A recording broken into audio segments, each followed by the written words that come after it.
তাহলে বলেন তো এই বেলাল সফল নাকি ব্যর্থ? তার মানে আল্লাহ রাব্বুল আলামিন বলছেন কদ আফলাহাল মুমিনুন, অবশ্যই সফল কাম তারা মুমিন বান্দা যারা। এজন্য টাকা থাকলে মুমিন বান্দা হওয়া যায় না, সফলতা অর্জন করা যায় না। ক্ষমতা থাকলেই সফল হওয়া যায় না, জুলুম করলেই সফল হওয়া যায় না। সফলতা পাবেন তখন যখন ঈমানি শক্তিতে বলিয়ান হবেন। কথা বলেন ঠিক কিনা আমার প্রিয় ভাইয়েরা? কারণ হলো আজকে আল্লাহর নবীর আর একজন সাহাবীর কথা বলি। সাহাবীর নাম হলো বারা বিন আযিব রাদিয়াল্লাহু তাআলা আনহু। এই সাহাবী বর্ণনা করছেন আল্লাহর নবী যখন জিহাদের ময়দানে যাবেন, জিহাদের ময়দানে যাওয়ার আগে আল্লাহর নবীর কাছে নবীজি লৌহ কাপড় লৌহ পোশাক পরে দাঁড়িয়ে রেডি হয়ে গেছেন জিহাদে যাওয়ার জন্য। আল্লাহর নবীর কাছে একজন সাহাবী আসলেন, একজন মুসলিম একজন বিধর্মী আসলেন। আসার পর আল্লাহর নবীকে ডাক দিয়ে বললেন, নবী আমি তো ইসলাম কবুল করতে চাই, আপনি একটু বলবেন আমি আপনার কাছে এসেছি, আপনি তো লৌহ কাপড় পরে জিহাদের ময়দানে যাওয়ার জন্য রেডি, আপনি একটু বলবেন আমি আগে আপনার কাছে কালেমা পড়ে মুসলমান হব নাকি এভাবে আপনার সঙ্গে জিহাদের ময়দানে চলে যাব? আল্লাহ নবী বললেন, রে সাহাবী তুমি আমার কাছে আগে কালেমা পড়ে মুসলমান হও, তারপরে জিহাদের ময়দানে যায় জিহাদ করো। সুবহানাল্লাহ। এই সাহাবী নবীজির কাছে কালেমা পড়লেন, কালেমা পড়ার পরে মুসলমান হলেন। হওয়ার পরে জিহাদের ময়দানে গেলেন, জিহাদের ময়দানে গিয়ে জিহাদ করলেন। কাফের বেঈমান মুশরিকদেরকে কসু কাটা করা শুরু করে দিলেন। কাফেরদেরকে কসু কাটা করতে করতে নিজেও শহীদ হয়ে জমিনের মধ্যে পড়ে গেলেন। আল্লাহর নবী ওই সাহাবীর কাছে আসলেন।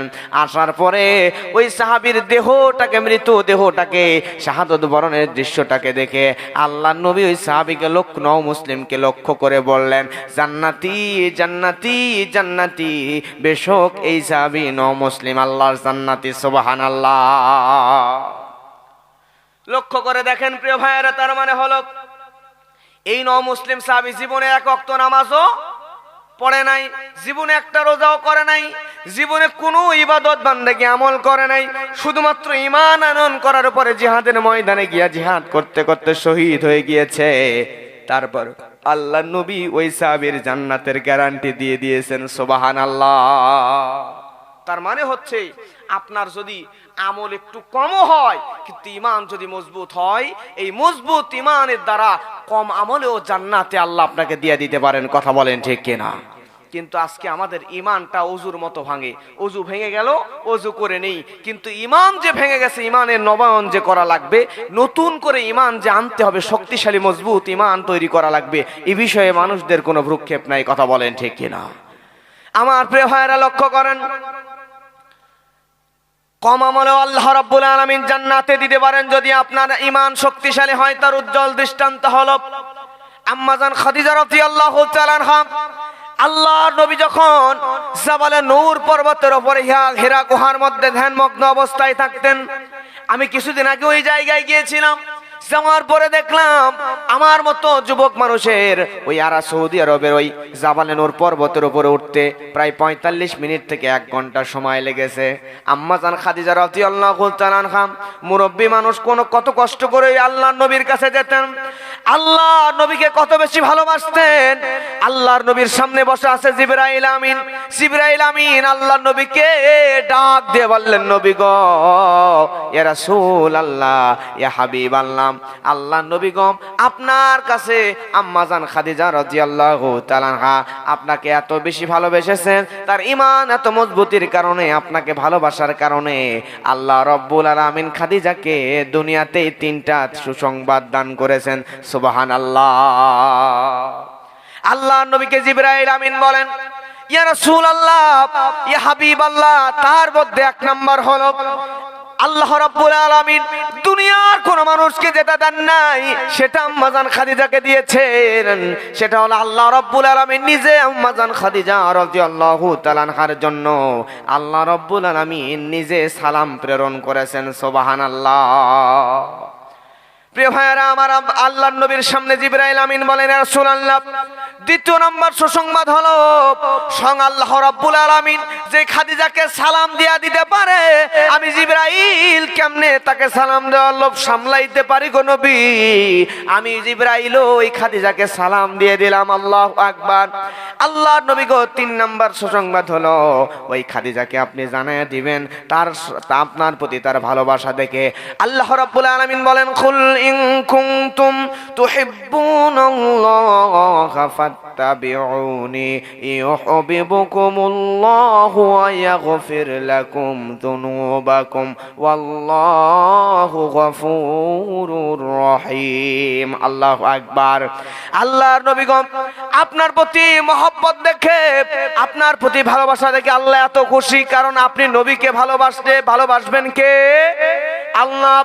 আল্লাহ রাব্বুল আলামিন তার প্রতি এত বেশি খুশি হয়ে গেছে, তার মজবুত ঈমান দেখার কারণে এই খাদিজার জন্য আল্লাহ রাব্বুল আলামিন দুনিয়াতেই আল্লাহ তাআলা খাদিজার জন্য জান্নাতের সুসংবাদ পাঠিয়ে দিয়েছেন। জান্নাতের ভিতরে খাদিজার জন্য ঘর বরাদ্দ হয়ে গিয়েছে। সুবহানাল্লাহ। আমার প্রিয় ভাইয়ারা, তাহলে চিন্তা করে দেখেন আমি কেন কথাটা বললাম। কারণ হলো এই খাদিজা রাদিয়াল্লাহু তাআলা আনহা জীবনে ফরজ নামাজ পান নাই। তার ইন্তেকালের পরে নামাজ ফরজ হয়েছে, তার ইন্তেকালের পরে রোজা ফরজ হয়েছে, তার ইন্তেকালের পরে হজ যাকাত ফরজ হয়েছে। তার মানে খাদিজা রাদিয়াল্লাহু তাআলা আনহা তার জীবদ্দশায় ফরজ নামাজ পেলেন না, ফরজ রোজা পেলেন না, ফরজ হজ পেলেন না, ফরজ যাকাত তেমন কিছুই পেলেন না। তারপরও তার ঈমানি মজবুতির কারণে এই কম আমলের দ্বারাও কিন্তু আল্লাহ রাব্বুল আলামিন তার জান্নাতের ব্যবস্থা করে দিয়েছেন। কথা কোন ঠিক কিনা? আরেকজন নারী, তার নাম হচ্ছে মাদার তেরেসা। কি নাম বলেন তো? জোরে বলেন, নাম কি? Mother Teresa. এই মাদার তেরেসা নামক এই নারীটা জীবনে বহু ভালো ভালো কাজ করেছেন, বিয়ে করারও সুযোগ পায় নাই। সমাজের এতিম দরিদ্র মেয়েদের জন্য, এতিম অসহায় শিশু বাচ্চাদের জন্য কাজ করতে করতে যে জীবনটা শেষ করেছেন, সারাটা জীবন মানবতার জন্য ভালো ভালো আমল করেছেন, ভালো ভালো কাজ করেছেন। তারপরও এই মহিলার ঈমান ছিল না। ঈমান না থাকলে জান্নাতে যাবে? জোরে বলেন, জান্নাতে যাবে? আমল ছিল বহু, কিন্তু তার ঈমান না থাকার কারণে সে জান্নাতে যাবে না। আর আপনার ঈমান যদি হয় মজবুত, আমল যদি একটু কমও হয়, আপনি সাধারণ মানুষ, খেটে খাওয়া মানুষ, আপনি খুব একটা আমল করতে পারেন নাই, কিন্তু ঈমান আপনার মজবুত ছিল, শিরক করেন নাই, বিদআত করেন নাই, আপনি সব সময় কোরআন সুন্নাহ মতো জীবন পরিচালনা করার চেষ্টা করেছেন, কম আমল থাকলেও আপনার জন্য জান্নাতের বাজেট করে দিবেন। জোরে বলেন কে? এবার আসেন, বলেছিলাম মুমিনদের কয়টা গুণ? 7টা গুণ। 1 নম্বর গুণ আল্লাহ রাব্বুল আলামিন বলেন, আল্লাযীনা হুম ফি সালাতিহিম খাশিউন। আল্লাহু আকবার। আল্লাহ রাব্বুল আলামিন বলেন মুমিন বান্দার 1 নম্বর গুণ, মুমিন বান্দারা নামাজে হবে বিনয় এবং নম্র। নামাজের মধ্যে যদি মুমিন বান্দারা বিনয় এবং নম্রতা আনতে পারে, যে বান্দা নামাজের মধ্যে বিনয় আনতে পারবে, নম্রতা আনতে পারবে, ওই বান্দার জন্য আল্লাহ রাব্বুল আলামিন বলেন এই বান্দা মুমিন বান্দা, এই বান্দা সফল বান্দা, এবং এই বান্দাকে আল্লাহ জান্নাত দিয়ে দিবেন। সুবহানাল্লাহ। আজকে নামাজের মধ্যে আমাদের বিনয় নম্রতা আছে নাকি? আপনাদের ভারতবর্ষের কি অবস্থা জানি না, আমাদের বাংলাদেশের নওগাঁ জেলার কথা বলছি, কিছু মুসল্লি এমন আছে নামাজে দাঁড়ায়, আল্লাহু আকবার বলে নামাজে দাঁড়ানোর পরে উপরে তাকে ফ্যান গুনতেছে কয়টা ফ্যান আছে। এদিকেও এরকম আছে নাকি? এরপরে দেখবেন যে ইমাম সাহেব নামাজে দাঁড়ায় গেছে, পায়ে মশা পড়ছে, আল্লাহ বলছে বিনয়ী হতে হবে, নম্রতা আনতে হবে নামাজে, এমন জোরে পটাশ করে মশা মারছে, ইমাম মুয়াজ্জিম সহ 8-10 জনের নামাজই শেষ। আছে না নাই? আছে না নাই? তাহলে আমাদের নামাজ এরকম। আল্লাহর নবীর সাহাবীদের নামাজ কেমন ছিলেন? আল্লাহর নবীর সাহাবীরা যখন নামাজে দাঁড়িয়ে যেতেন, দূর থেকে তাকালে মনে হতো গাছ দাঁড়ায় আছে, চোখ না নড়ালে বোঝাই যেত না জীবিত নাকি মৃত। আকাশ থেকে পাখিগুলো উঠতে উঠতে সাহাবীদের কাঁধে এসে গাছ মনে করে বসে থাকতো। এত দীর্ঘ, এত বিনয় নম্রতার সাথে নামাজ তাদের ছিল। সুবহানাল্লাহ। আমার প্রিয় ভাইয়েরা লক্ষ্য করেন, বদরের যুদ্ধ সংগঠিত হয়ে যাওয়ার পরে কাফের সৈনিক আবু জেহেলকে যখন হত্যা করা হলো, কাফেরেরা খেপে গেল। কাফেরেরা আল্লাহ নবীর সাহাবী হযরত খুবাইব রাদিয়াল্লাহু তাআলা আনহুকে গ্রেফতার করে ফেললো। গ্রেফতার করে ফেলার পরে খুবাইবকে তারা জেলের মধ্যে বন্দী করবে, খুবাইবকে শুলে চড়িয়ে হত্যা করবে, মৃত্যুদণ্ড দিবে। তার আগে খুবাইবকে ডাক দিয়ে বলা হলো, রে খুবাইব শুনে নাও, তোমাকে আমরা ছেড়ে দিতে পারি, তোমাকে আমরা মুক্ত করে দিতে পারি, শর্ত হলো একটাই, রে খুবাইব একবার যদি তুমি তোমার নবী মুহাম্মদকে গালি দিতে পারো, মুহাম্মদকে একবার গালি দেওয়ার বিনিময়ে আমরা কাফেরেরা তুমি খুবাইবকে মুক্ত করে দিতে পারি। জোরে বলেন নাউজুবিল্লাহ। খুবাইব রাদিয়াল্লাহু তাআলা আনহু বললেন, রে কাফেররা শুনে নাও, শুনে নাও, আমি খুবাইব হলো মুসলমান, আমার শরীরে হলো মুসলমানের রক্ত, আমি মুহাম্মদ নবীর উম্মত, আমি খুবাইব প্রয়োজনে জীবন দিয়া দিতে রাজি আছি, কিন্তু আল্লাহর নবীকে গালিও দিব না, গালি দেওয়াটা আমি খুবাইব সহ্য করতে পারবো না। জোরে বলেন আল্লাহু আকবার। আমার প্রিয় ভাইয়েরা, আল্লাহর নবী মুহাম্মদ সাল্লাল্লাহু আলাইহি ওয়াসাল্লামের কেমন উম্মত ছিলেন, কেমন সাহাবী ছিলেন খুবাইব। এই খুবাইবকে আল্লাহর নবীকে যখন গালি দিল না, খুবাইবকে একটা ঘরের মধ্যে বন্দী করে ফেলা হলো। খুবাইব রাদিয়াল্লাহু তাআলা আনহুকে কুড়ির মধ্যে বন্দী করে ফেলে দেওয়ার পরে এই খুবাইবকে বলা হলো, খুবাইব তুমি যদি তোমার ঈমান ত্যাগ না করো, তোমার ধর্ম যদি তুমি ত্যাগ না করো, তাহলে তোমার খাবার বন্ধ করে দেওয়া হবে, তোমার পানিও বন্ধ করে দেওয়া হবে, তোমাকে এইভাবে না খাইয়ে তোমাকে হত্যা করা হবে। খুবাইবকে বলা হলো, খুবাইবকে একটা ঘরের মধ্যে বন্দী করা হলো, খুবাইবের খাবার বন্ধ করে দেওয়া হলো, খুবাইবের পানিও বন্ধ করে দেওয়া হলো। খুবাইব রাদিয়াল্লাহু তাআলা আনহুকে যেই বাসার মধ্যে রাখা হয়েছিল, ওই বাড়িতে ছোট্ট একটা মেয়ে ছিল, এই মেয়েটার নাম হলো জাইমা। জাইমা নামক মেয়েটা চিন্তা করলো, আল্লাহ নবী মুহাম্মদ রাসূলুল্লাহ সাল্লাল্লাহু আলাইহি ওয়াসাল্লামের সাহাবী খুবাইবকে বন্দী করা হয়েছে। খুবাইব তো ঘরের মধ্যে কয়েকদিন ধরে তাকে খাবারও দেওয়া হয় নাই, পানিও দেওয়া হয় নাই, খাবার ছাড়া পানি ছাড়া খুবাইব কেমনে বেঁচে আছে। এই মেয়েটা দেখার জন্য জানালা দিয়ে যখন উকি দিয়ে দিল, জানালা দিয়ে উকি দেওয়ার পরে এই মেয়েটা লক্ষ্য করে দেখতে পেল যে খুবাইবের ঘরের মধ্যে খাবার বন্ধ করে দেওয়া হয়েছে, পানিও বন্ধ করে দেওয়া হয়েছে। সেই খুবাইবের ঘরের মধ্যে খুবাইবের সামনে কে যেন অলৌকিক ভাবে আনসিজনিয়াল কিছু ফলমূল জোপায় জোপায় ঝুরি ভর্তি করে খুবাইবের সামনে রেখে দিয়েছে। সুবহানাল্লাহ। আমাদের দেশের মতো ছোট ছোট আঙ্গুর নয়, খুবাইবের সামনে এত বড় বড় আঙ্গুর, টসটসে পাকা আঙ্গুর গুলো রেখে দেওয়া হয়েছে। এই আঙ্গুর গুলো মুখের মধ্যে দিয়ে ঠাসি দিলে রস দিয়ে মুখ ভর্তি হয়ে যাবে। খুবাইবকে পরবর্তীতে জিজ্ঞেস করা হলো, রে খুবাইব, তোমার ঘরের মধ্যে কে এরকম আনসিজিয়াল ফলমূল গুলো রেখে দিয়েছে? তোমার তো খাবার বন্ধ করা হয়েছিল, তোমার তো পানীয় বন্ধ করা হয়েছিল, তাহলে তুমি খুবাইব কেমন করে খাবার পানিগুলো ফলমূল গুলো পেলাম?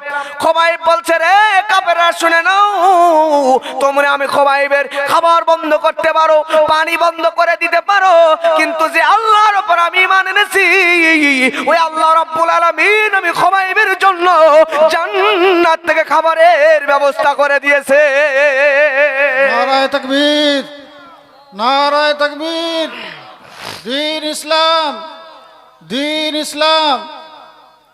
আমার প্রিয় ভাইয়েরা লক্ষ্য করেন, এই খুবাইব রাদিয়াল্লাহু তাআলা আনহুকে এইবার ওই জায়গা থেকে নিয়ে যাওয়া হলো।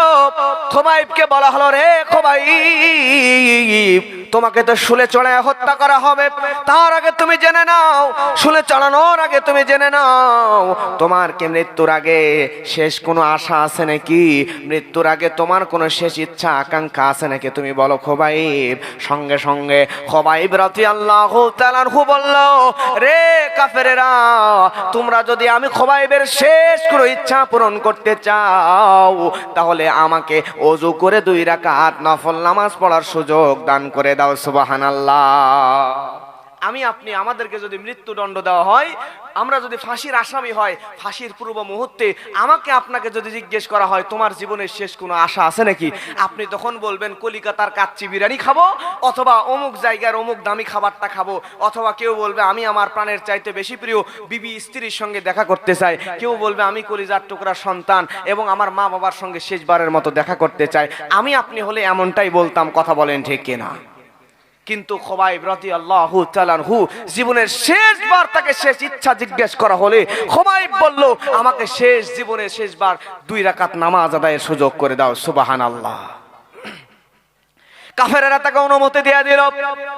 হযরত খোবাইব রাদিয়াল্লাহু তাআলা আনহু সুন্দর করে ওযু বানায় নিল। ওযু বানায় নেওয়ার পরে 2 রাকাত নামাজ আদায় করে নিবে। নামাজের জন্য যখন দাঁড়ায় গেছে, দাঁড়ায় যাওয়ার পর আল্লাহু আকবার বলে কত সুন্দর বিনয় নম্রতার সঙ্গে আল্লাহ বলছেন, আল্লাযীনা হুম ফি সালাতিহিম খাশিউন। আল্লাহু আকবার। বিনয়ের সঙ্গে নম্রতার সঙ্গে খোবাইব রাদিয়াল্লাহু তাআলা আনহু নামাজের ভিতরে দাঁড়ায় গেল। নামাজে দাঁড়ায় যাওয়ার পরে আমার প্রিয় ভাইয়েরা, এত সুন্দর করে প্রথম রাকাতে ধীরে স্থির ভাবে নম্রতার সাথে নামাজ আদায় করলো, কিন্তু দ্বিতীয় রাকাতে যখন আসলো তখন পূর্বের চাইতে একটু তাড়াহুড়ো করে তাড়াতাড়ি নামাজ আদায় করে নিল। কাফেররা দৃশ্যটা দেখলো, দেখার পরে খোবাইবকে ডাক দিয়ে বলল, খোবাইব তুমি বলো, প্রথমবার এত সুন্দর করে ধীরে স্থির ভাবে নামাজ আদায় করতেছিলা, কিন্তু দ্বিতীয়বার কেন এত তাড়াহুড়ো করে নামাজ পড়লা? খোবাইব তখন বলতেছে, রে কাফেরেরা, তোমরা শুনে নাও, শুনে নাও, এই নামাজ আদায়ের মধ্যে নামাজ পড়ার সময়ে আমি খোবাইবের নামাজের ভিতরে এত মজা লাগতেছিল, আমি খোবাইবের এই নামাজটা জীবনের শেষ নামাজ, তারপরও এত মজা লাগতেছিল। তোমরা আমার এই নামাজ এত ধীরে স্থির ভাবে ধীরে ধীরে নামাজ সময় নিয়ে পড়তেছিলাম। দ্বিতীয় রাকাতে এই জন্যই তাড়াতাড়ি বললাম, কারণ হলো আমি খোবাইব যদি নামাজের মধ্যে সময় নিয়ে নামাজ পড়তাম, তোমরা কাফেরদের মনের মধ্যে প্রশ্ন আসতে পারত, ওই মুসলমান নবীর সাহাবী খোবাইব মনে হয় মৃত্যুর ভয়ে এত তাড়াহুড়া এত দেরি করে নামাজ পড়তেছে, কারণ ধীরে স্থির ভাবে দেরি করে নামাজ পড়লে তার মৃত্যুটাও একটু সময় পিছিয়ে গেল। মৃত্যুর ভয়ে মনে হয় খোবাইব ধীরে ধীরে সময় নিয়ে নামাজ পড়তেছে। রে কাফেরেরা, তোমরা শুনে নাও, আমি খোবাইবের যদি এরকম চিন্তা মাথায় না আসতো, তোমরা যদি এরকম কথা না ভাবতা আমি মৃত্যুর ভয়ে দেরি করে নামাজ পড়তেছি, তাহলে আমি খোবাইবের এই জীবনের শেষ নামাজের ভিতরে এত বেশি মজা লাগতেছিল, আমি খোবাইব জীবন দিয়ে দিতাম, তারপর নামাজ ছেড়ে দিতাম না। সুবহানাল্লাহ। আমার প্রিয় মুসলমান ভাইয়েরা, আল্লাহর নবীর সাহাবী এই খোবাইব রাদিয়াল্লাহু তাআলা আনহু এই জীবনের শেষ 2 রাকাত নামাজ এত ধীরে স্থির ভাবে এত সুন্দর ভাবে আদায় করেছে, যেই নামাজের দৃশ্য দেখে কালেমা পড়ার জন্য দাওয়াত দেওয়া লাগে না। এই নবীর আর একজন সাহাবী তখন বিধর্মী ছিল, কালেমা পড়ে নাই। এই সাহাবী সাইদ ইবনে আমির আল জুমাহি রাদিয়াল্লাহু তাআলা আনহু এই খোবাইবের জীবনের শেষ 2 রাকাত নামাজের দৃশ্য দেখে, এই নামাজের মধ্যেকার বিনয় এবং নম্রতা দেখে কালেমার দাওয়াত ছাড়া নিজেই আল্লাহর নবীর কাছে গিয়া হাতে হাত রেখে কালেমা পড়ে মুসলমান হয়ে গিয়েছে। সুবহানাল্লাহ। তাহলে সাহাবীদের নামাজের দৃশ্য দেখে বেঈমানরা ঈমান আনয়ন করে। সুবহানাল্লাহ বলবেন না? আর আমরা নামাজের মধ্যে মশার সাউন্ড, নামাজ তো নিজে নষ্ট, আর নামাজে যখন দাঁড়ায় আল্লাহু আকবার বলে এই সেজদায় যখন যায়, দুনিয়ার যত চিন্তা আছে সব ওই সেজদার মধ্যে, তাই না? দুনিয়ার যত চিন্তা আছে, বউ বলছে বাজারে যাবা, যায় বাজার থেকে 1 কেজি চিনি আনবা, এখন আপনি ভুলে গেছেন সেজদার মধ্যে যে চিন্তা করতেছেন, বউ আমার চিনি আনতে বললো নাকি গুড় আনতে বললো, চিনি আনতে বললো নাকি গুড় আনতে বললো। দুনিয়ার যত চিন্তা সব নামাজের মধ্যে। আমার প্রিয় ভাইয়েরা, তাহলে মুমিনদের 1 নাম্বার গুণ, কয় নাম্বার গুণ? 1 নাম্বার গুণ হলো মুমিনদের নামাজের মধ্যে বিনয় আনবে, নম্রতা আনবে। মুমিনদের